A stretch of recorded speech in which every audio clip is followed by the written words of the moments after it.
إن الحمد لله نحمده ونستعينه ونستغفره ونعوذ بالله من شرور أنفسنا ومن سيئات أعمالنا من يهده الله فلا مضل له ومن يضلله فلا هادي له وأشهد أن لا إله إلا الله وحده لا شريك له وأشهد أن محمدا عبده ورسوله أما بعد فإن خير الحديث كتاب الله وخير الهدي هدي محمد صلى الله عليه وسلم وشر الأمور محدثاتها وكل محدثة بدعة وكل بدعة ضلالة وكل ضلالة في النار.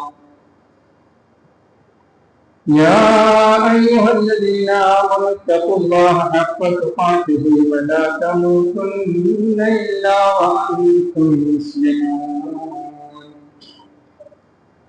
يا أيها الناس اتقوا ربكم الذي خلقكم من نفس واحدة وخلق منها زوجها وبث منهما رجالا كثيرا ونساء واتقوا الله الذي تساءلون به والأرحام إن الله كان عليكم رقيبا.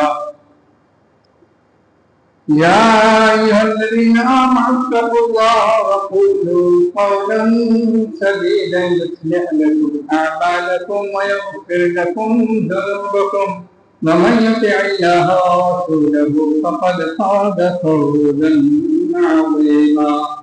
وقال الله تبارك وتعالى في كلامه المجيد أعوذ بالله من الشيطان الرجيم بسم الله الرحمن الرحيم. لقد من الله على المؤمنين إذ بعث فيهم رسولا من أنفسهم يتلو عليهم آياته ويزكيهم ويعلمهم الكتاب والحكمة وإن كانوا من قبل لفي ضلال مبين. تمام قسم کی تعریف، ہر قسم کے حمد و ثنا اور ہر قسم کی عبادتیں اس رب العالمین کے لیے جس نے ہمیں گمراہی سے بچانے کے لیے، ہمیں بے راہ روی سے بچنے کے لیے، ہمیں بھٹکنے سے بچانے کے لیے نبیوں کا سلسلہ جاری کیا اور اس سلسلے کو محمد رسول اللہ صلی اللہ علیہ وسلم پر ختم کر کے اس دین کو مکمل کر دیا اور اس کی حفاظت کی ذمہ داری اپنے آپ پر لی. اللہ رب العالمین کی حمد و ثنا کے بعد حبیب کبریا محمد رسول اللہ صلی اللہ علیہ وسلم پر ان گنت اور بے شمار درود و سلام، جنہوں نے اس پوری کائنات کے ہر بندے کو گمراہی سے نکالنے کے لیے اپنے ایک ایک لمحے اور ایک ایک فکر کو قربان کر دیا.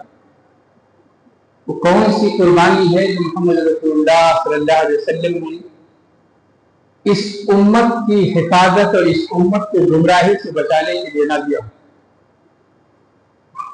گالیاں سنی، گھر سے نکالے گئے، ستائے گئے، قاتلانہ حملے ہوئے، آپ ہی نہیں آپ کے ساتھیوں کو بھی ستانے کی کوشش کی گئی، مارا پیٹا گیا، کس سے آپ ہزار آدمی ہوں گے، لیکن آپ صلی اللہ علیہ وسلم اپنے مشن سے ہٹے نہیں.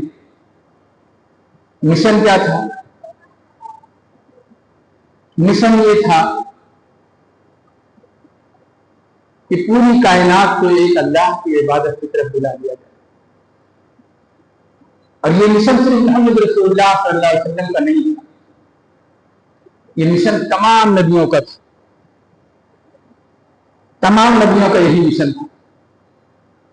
اللہ رب العالمین نے فرمایا وَلَقَدْ بَعَثْنَا فِي كُلِّ أُمَّةٍ رَسُولًا أَنِ اعْبُدُوا اللَّهَ وَاجْتَنِبُوا الطَّاغُوتَ ہم نے ہر قوم میں نبی بھیجا، فی کل امت رسول، ہر امت میں رسول بھیجا، بھلے ہمیں تاریخ سے نہ ملے، کیونکہ تاریخ تو بہت بات کی دے، تاریخ تو شروع ہی سے ہی جس محمد رسول اللہ صلی اللہ علیہ وسلم اس کائنات میں آئے۔ اس لیے یہ کہا جاتا ہے کہ اگر کسی کی نبوت تاریخ سے ثابت کی جا سکتی ہے ایک ہی ہستی ہے، محمد رسول اللہ صلی اللہ علیہ وسلم۔ یہ اللہ رب العالمین کا اس کائنات میں اپنا بندوبست تھا، اس کا اصول تھا کہ جس دین کو باقی رکھنا تھا اس کو تاریخ کو روک نہیں آیا۔ تو تمام نبیوں کا ایک ہی مشن، وَلَقَدْ بَعَثْنَا فِي كُلِّ أُمَّةٍ رَسُولًا أَنِ اعْبُدُوا اللَّهَ، اللہ کی عبادت کرو وَاجْتَنِبُوا الطَّاغُوتَ، اور ہر سرکش سے دور ہو جاؤ، جو چیزیں بھی تمہیں اللہ کے راستے سے ہٹائیں ان سے دور ہو جاؤ۔ اب وہ چاہے خوشی کے دن ہو چاہے غم کے دن ہو، غم کے دن ہو تو بھی اسی راستے پر اور اسی طریقے پر غم منانا جو محمد رسول اللہ صلی اللہ علیہ وسلم کا دیا ہوا ہے۔ خوشی کا دن ہے تو اسی دن خوشی منانے جس دن محمد رسول اللہ صلی اللہ علیہ وسلم نے جس دن کو خوشی کا دن کہا ہے، اور خوشی بھی ویسے ہی منانی ہے جیسے محمد رسول اللہ صلی اللہ علیہ وسلم نے خوشی منائی ہے۔ اس میں کوئی کمی بیشی اگر کرتے ہیں تو وہ دین کا حصہ نہیں۔ عید دو ملی، مجھے اس تفصیل میں نہیں جانا ہے، لیکن کچھ باتیں نقطے کے طور پر شروع کر دوں، میں بتا دوں۔ عیدیں دو ملی ہیں، سب کو معلوم کہ محمد رسول اللہ صلی اللہ علیہ وسلم جب ہجرت کر کے مدینہ پہنچے تو لوگوں نے آ کے بتایا کہ مدینہ والے جو عیدیں مناتے ہیں۔ آپ صلی اللہ علیہ وسلم نے کہا نہیں، یہ بند کرو، اللہ نے تمہیں اس سے بہتر دو عیدیں دی، عید الفطر اور عید الاضحیٰ، دو عیدیں۔ ان عیدوں کے علاوہ ایک عید کی خواہش یہودی نے کی تھی، دیکھیے وہ خواہش بھی کیسی، اور اس خواہش کو اللہ رب العالمین نے اپنے دین کی خاطر پہلے ہی سے کیسے پورا کر دیا۔ ایک یہودی نے حضرت عمر رضی اللہ تعالیٰ عنہ سے جب خلیفہ تھے، بخاری کی روایت، کہا اے عمر، تمہارے دین میں ایک ایسی آیت نازل ہوئی ہے، ہمارے پاس اگر وہ آیت اترتی تو ہم اس کو عید کا دن منا لیتے۔ کہا کون سی بھائی، کون سی چیز ہم سے چھوٹ گئی، بتا تو صحیح، تم نے جانا اور ہم نے نہیں جانا، تجھ کو شعور ہو گیا، اس امت کو شعور نہیں ہوا، تجھے خبر لگ گئی اور اس دین کو خبر نہیں لگی، ہے کون سی آیت؟ کہا الیوم اکملت لکم دینکم واتممت علیکم نعمتی ورضیت لکم الاسلام دینا۔ بولی اتنی پیاری آیت جس میں دین کی تکمیل کا اعلان کہ تمہارے پاس دین مکمل ہے، تمہارے پاس ایسا دین ہے جس سے رب راضی ہے، جس سے رب خوش، رب کی خوشی کا اعلان جس دین کے بارے میں وہ تو عید کا دن ہونا چاہیے، اسی میں خوشی منانی چاہیے۔ اب یہاں ایک نقطہ اگر سوچیں، کیا اس کے دماغ میں ہے کہ جس دن محمد صلی اللہ علیہ وسلم پیدا ہوئے خوشی مناؤ؟ غیروں کو بھی سمجھ میں آ رہا خوشی منانے کا دن کون سا ہونا چاہیے؟ جس دن نبی پیدا ہوئے اس دن خوشی کا دن ہونا چاہیے، یا جس مشن کے لیے نبی آئے اس مشن کی کامیابی پر خوش ہونا چاہیے؟ کس پر خوش ہونا چاہیے؟ غیر بھی سمجھ رہا کہ خوشی کا دن وہ ہونا چاہیے جس دن رسول کے مشن کی تکمیل کا اعلان ہو رہا ہے، رسول کے مشن کی تکمیل کا اعلان ہو رہا ہے۔ کہا اللہ کے بندے، میں بہت اچھی طرح سے جانتا ہوں کہ یہ آیت کب اتری تھی، تو ہمیں سکھانے آئے کہ یہ بنانا چاہیے۔ رب نے اپنے دین کو اتنا پختہ اور مکمل بنایا ہے کہ جس کی تم تمنا کر سکتے ہو، تمنائیں بھی پہلے سے موجود ہیں، پہلے سے موجود۔ کہا مجھے معلوم ہے کہ آیت کب اتری تھی، یہ آیت میدان عرفہ میں اتری تھی، عید کا دن، عید کا دن، جمعہ کا دن اتری تھی، جمعہ عید کا دن۔ جمعہ عید کا دن ہے یا نہیں؟ ارے ان دونوں عیدوں جس کا ذکر کیا اس سے بڑھیا عید ہے، لیکن اس کا خیال ہم نہیں، ان دونوں عیدوں کے لیے ہم مہینوں بھر سے پہلے تیاری شروع کرتے ہیں، جبکہ حدیث میں ہے کہ اس کائنات میں جس دن پر سورج طلوع ہوتا ہے ان تمام دنوں میں سب سے بہترین دن جمعہ کا دن۔ اور اس کی ہمیں فکر نہیں ہے، اس کی فکر اس لیے نہیں رہتی کہ روز آتا ہے نا، ہر ہفتے پہنچ جاتا ہے بیچارہ۔ جس کو ایسے ہی مثال سمجھے کہ ماموں جان 6 مہینے اور سال بھر میں آتے، اس لیے ماموں کے لیے پورے گھر کو سجا دیا جاتا ہے۔ ابا روز رہتے ہیں اس لیے ان کی چادر بھی جھاڑنے والا کوئی گھر میں نہیں ملتا، ابا تو روز ہی صرف ہوتے ہیں، مسئلہ کیا ہے؟ ماموں اچھے ہیں،